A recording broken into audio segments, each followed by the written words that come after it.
कल्पस्वादेशो विघ्नेश्वर तेरे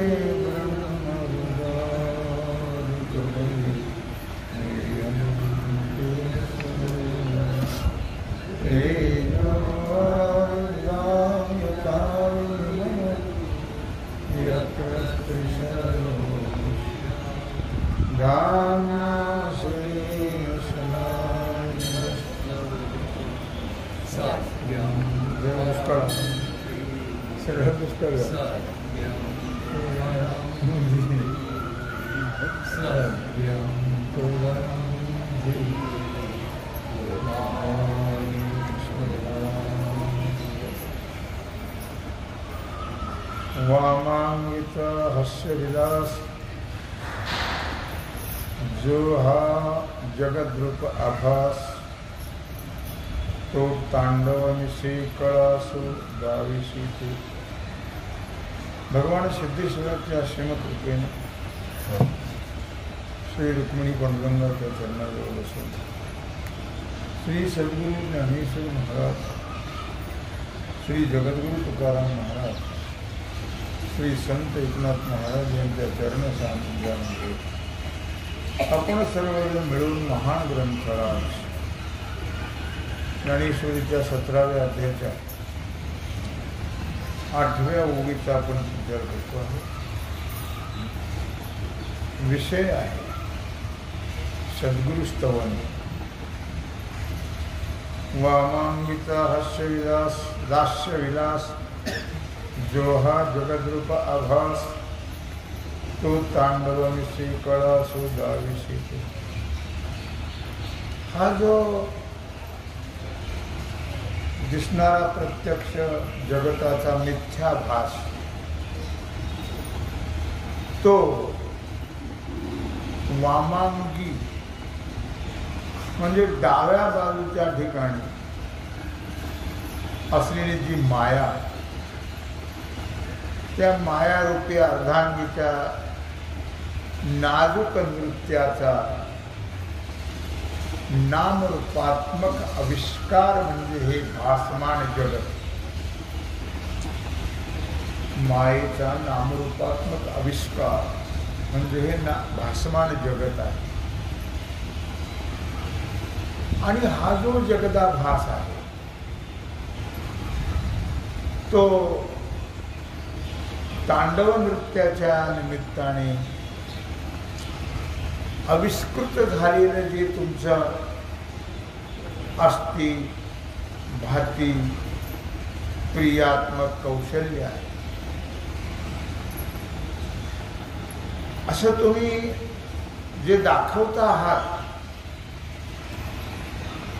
हे खरं तर माया कार्य जगत हे भासमान आहे. माया ही भासमान आहे आणि मायेचं कार्यही भासमान आहे.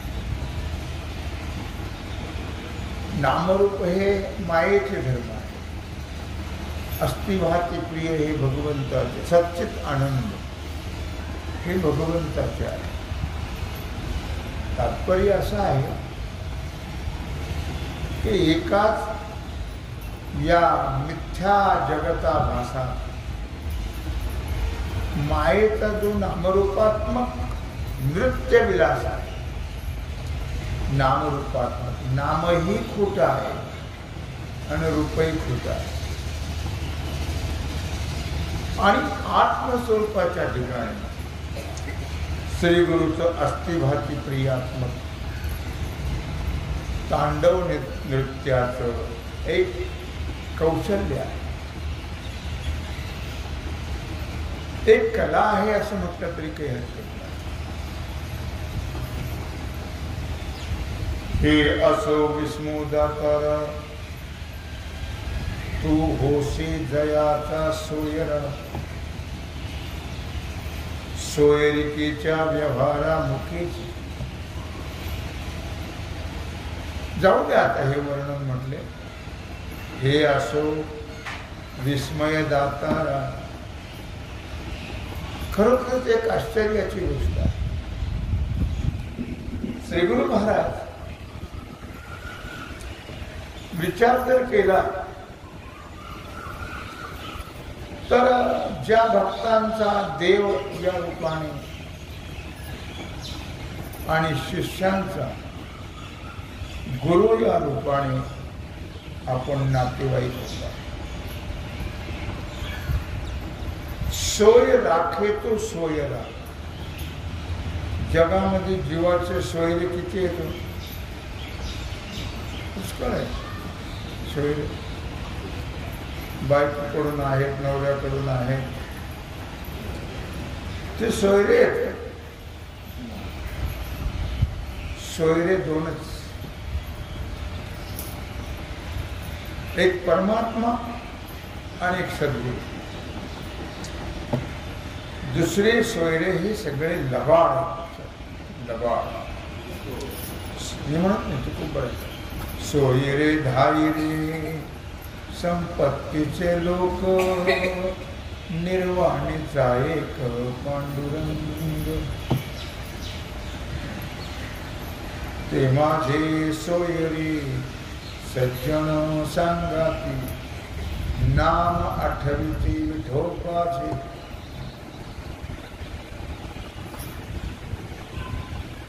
सोयरा भिवर थडीचा नारायण, तो खरा सोयरा. तो आपली सोय राखणारा आहे. बाकी सगळे खाणारेच. सोय राखणारे कोणीच नाही, म्हणून सोयरे कोणालाच म्हणायचं नाही. आपण त्या दोघाला म्हणत नाही, बाकीच्याला म्हणतो. लबाडाला सोयरे म्हणतो. खरे सोयरे दोनच आहे, संत सद्गुरू आणि भगवंत. जे आम्हाला ते सोयरे कळत नाही, खाणारे लबाडच सोयरे कळतात आणि त्यांच्या मागे आम्ही पळत राहतो त्या सोयऱ्याच्या मागे. तो खूप बऱ्याने वर्णन केलं. तेव्हा नातेवाईक म्हणजे सोयरे. नातं फक्त दोघांशीच आहे, सद्गुरू आणि भगवान या दोघांशी नातं आहे. बाकीचं नातं हे मांडलेलं आहे, खोटं आहे. म्हणून आपलं नातं जोडायचं तर इकडे जोडा. आपल्याला नातेवाईक सोयरे म्हणायचं यांना म्हणा, बाकीच्याला म्हणू नका. बाकीच्याला म्हटलं की गळ्यात घोंगडं आलंच लक्षात. आणि म्हणून देव आणि भक्त आणि गुरु आणि शिष्य या व्यवहाराला मुक्तो ते आश्चर्यकारक आहे. हा दोनच व्यवहार आहे आणि या दोन व्यवहाराने जगात जीवाचे कल्याण होते.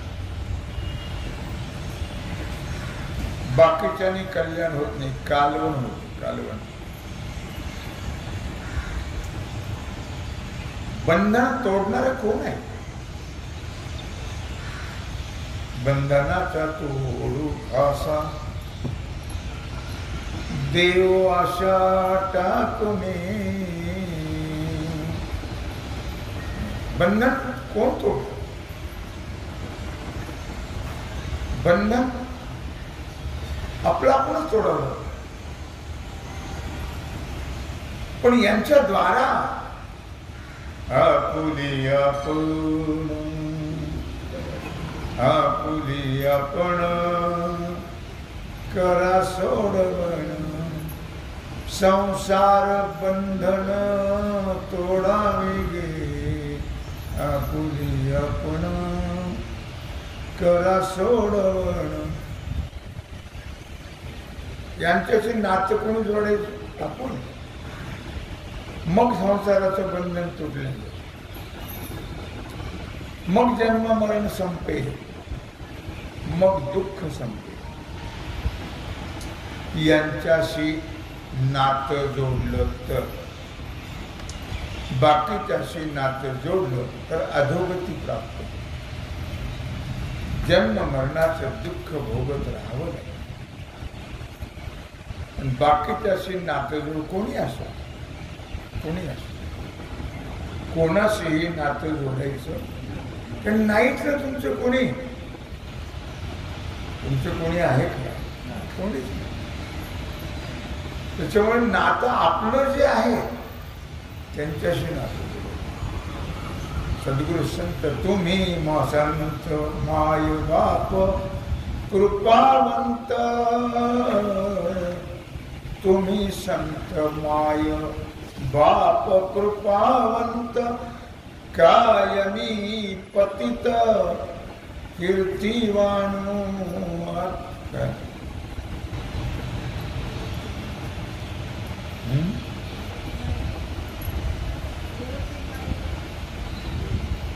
काय लक्षात आलं का? तुम्ही संत माय बाप कृपावंत, काय अवतार तुम्हा धराया कारण, अवतार तुम्हा धराया कारण, उद्धराया जड जीव. तुम्ही संत माय बाप कृपावंत. ते सोयरे येतात, ते आपले जीवाचे जीवलग आहे, जीवाचे जीवलग आहे.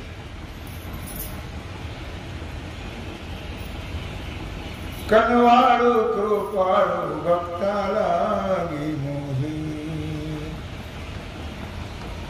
कनवाळू कृपाळू जीवा भक्ताला मोही. गजेंद्राचा धावा तुवा केला मिठाई, पांडुरंग येव पांडुरंग. जीवाचे जीव लगे, जीवाचे जीव लगे येव पांडुरंगे, पांडुरंगे येव पांडु. जीवाचे जीव लगे, जीवाचा जीवलग हे दोन आहेत. एक सद्गुरु आणि एक परमात्मा. म्हणून नातं जोडायचं तर त्यांच्याशी जोडायचं. ते माझे माहेर आहे भीमा तिरी. ते माहेर आपलं, ते नातं आहे आपलं तिथं, ते सखे आहेत आपले, ते आपले मायबाप. आळंदीला नातं आहे आपलं. लक्षात. बाकीचे नाते फोल खोटे दबा,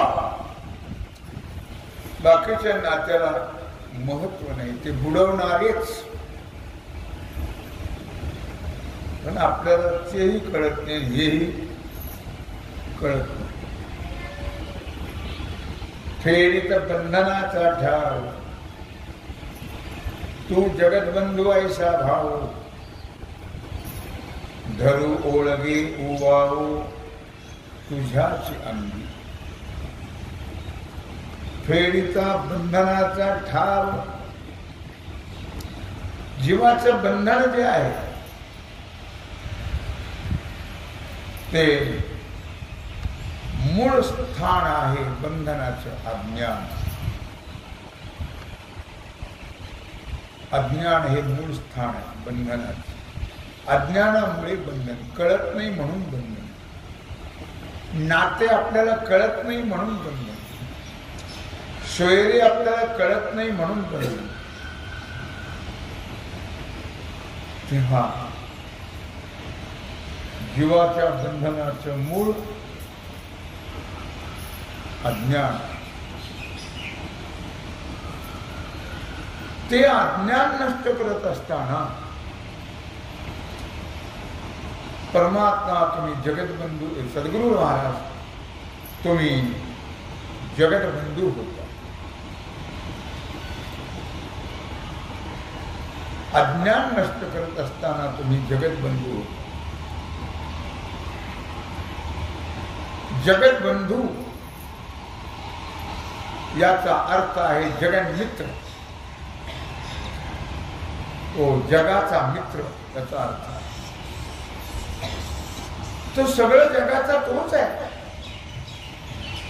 माता धाता पितामह सगळं तोच आहे. कृष्ण माझी माता, कृष्ण माझा पिता, कृष्ण माझी माता, कृष्ण माझा पिता, बहीण बंधू चुलता, कृष्ण माझा, कृष्ण माझा गुरु, कृष्ण माझा तारू, कृष्ण माझा गुरु, कृष्ण माझा तारू, उतरी पैल पारू भव नदीचा, कृष्ण माझी माता, कृष्ण माझा पिता, बहीण बंधू चुलता, कृष्ण त्वमेव माता च पिता त्वमेव, त्वमेव बंधुश्च सखा त्वमेव, त्वमेव विद्या द्रविणं त्वमेव, त्वमेव सर्वं मम देव देव, सर्वस्व तुम्ही आहात. अर्थात असा जगत बंधू म्हणजे जगत मित्र त्याचा अभिप्राय आहे. तुझ्याकडे प्रशस्तपणा धारण करण्यामध्ये प्रवृत्ती होते. प्रशस्तपणा म्हणजे बंधाची निवृत्ती करण्याकरता बंधू हा जगाचं बंधन नष्ट करतो. जगत बंधू जो आहे तो जगाचं बंधन नष्ट करतो. म्हणून बंधू त्यांना म्हणायचं, कोणाला नाही म्हणजे पाठीवर पाय देऊन आले, पाठीवर पाय देऊन ते बंधू ते सोडवतात. बंधू तो बंधनातून सोडवतो तो बंधू. मला पटणार नाही या गोष्टी, पण इथं सांगितलं म्हणून मी सांगतो. तुम्हाला आई पटणार नाही, बाप पटणार नाही, भाऊ पटणार नाही, बहीण पटणार नाही, तुम्हाला म्हणून दाखवलं मी आता. हे तुम्हाला पटणं शक्य इतकं रक्तात भिनलंय आपल्या की ते आपल्याला पटत नाही. नका का पटणार, पण आता विषय आला म्हणून सांगायची पाळी आहे. त्याला काही विलास हो नाही. म्हणून बंधू त्याचं नाव आहे. बंधात अडकवणारा बंधू नव्हे, बंधातून काढणारा तो बंधू, बंधनातून सोडवणारा त्याचं नाव बंधू आहे.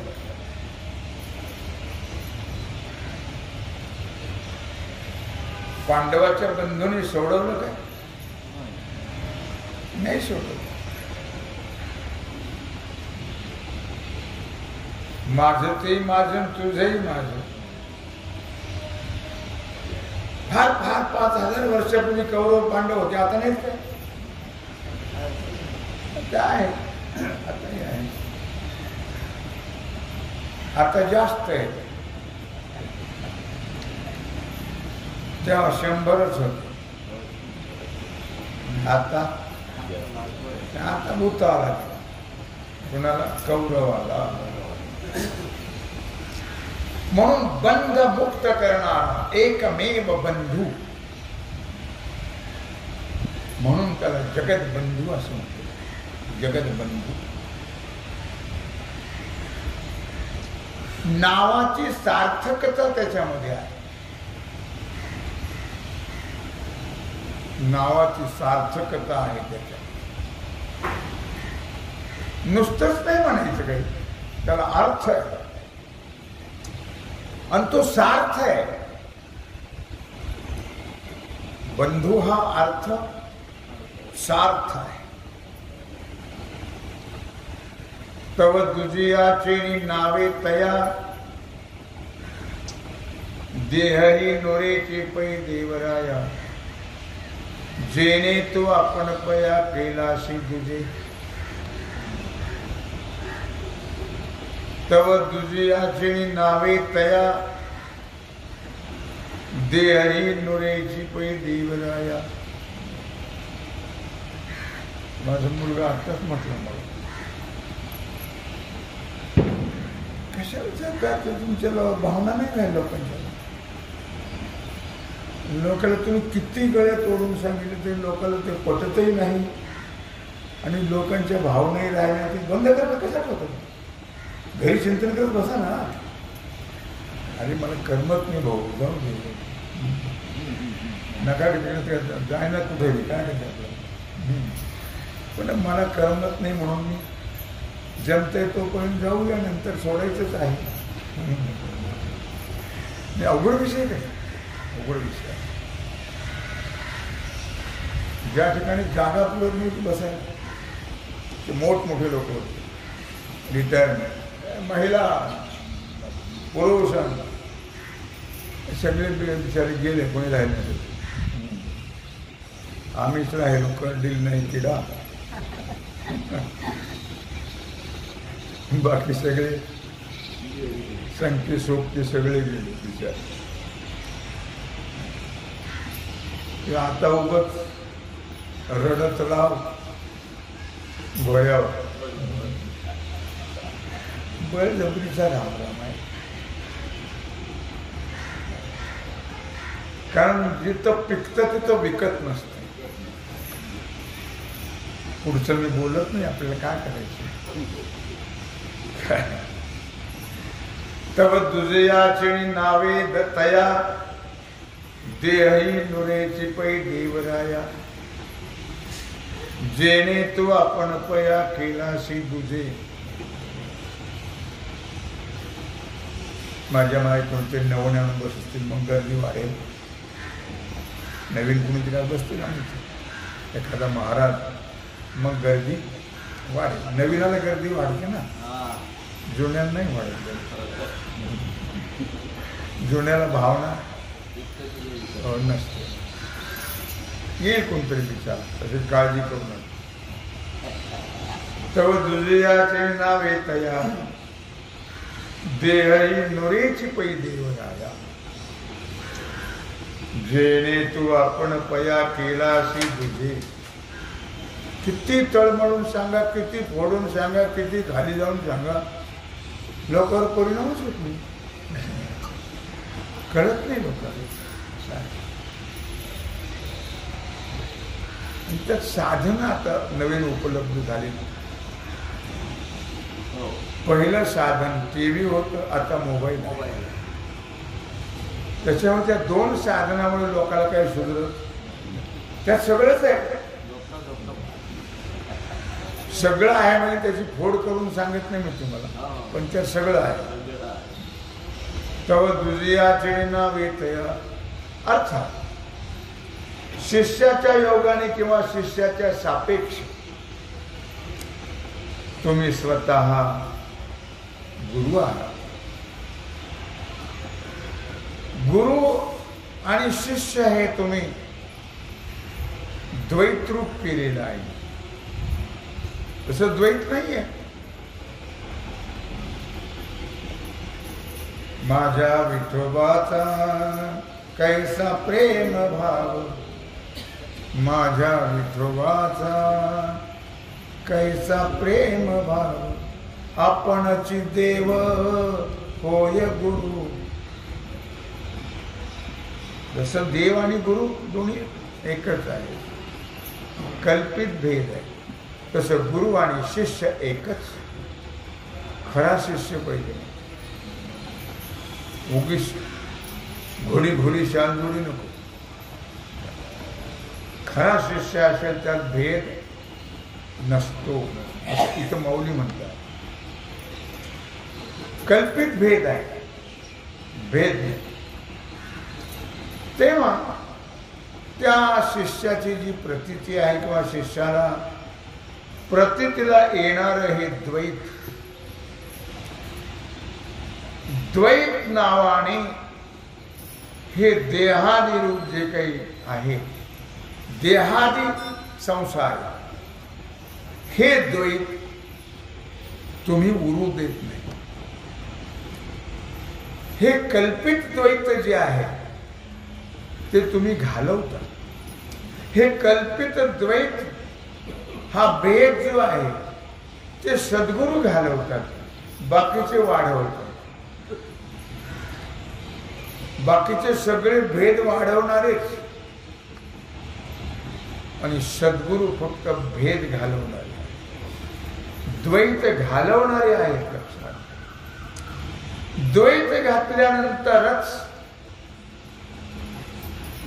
जीवनमुक्ती प्राप्त, द्वैत घातल्यानंतरच मोक्ष प्राप्त.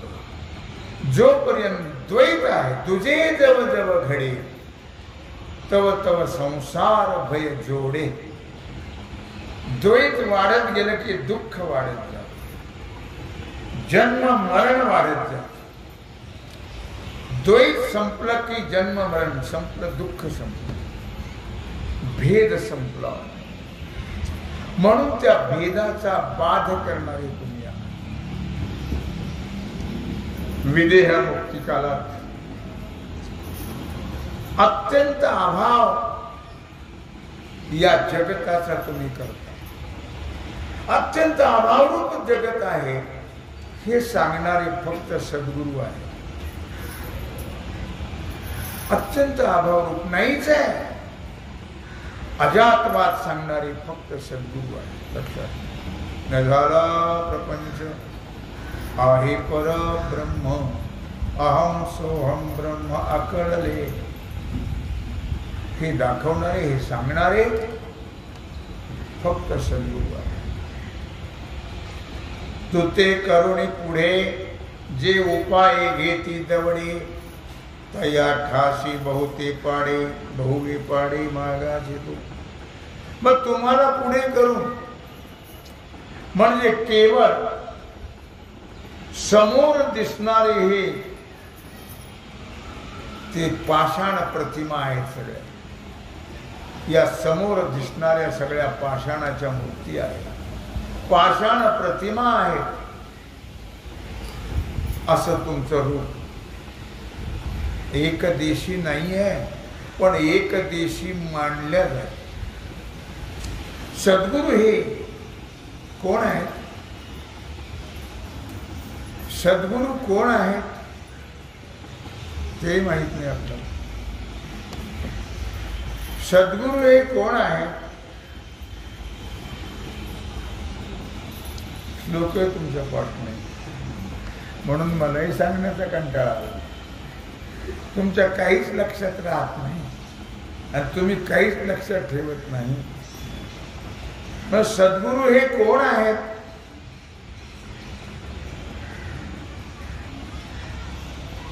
तेव्हा अशा प्रकारे झालेली सेवा भगवत चरणी समर्पित करून राहिलेला जो सेवेचा भाग आहे तो आपण उद्या पाहू. कुंडली गौरव श्री ज्ञानदेव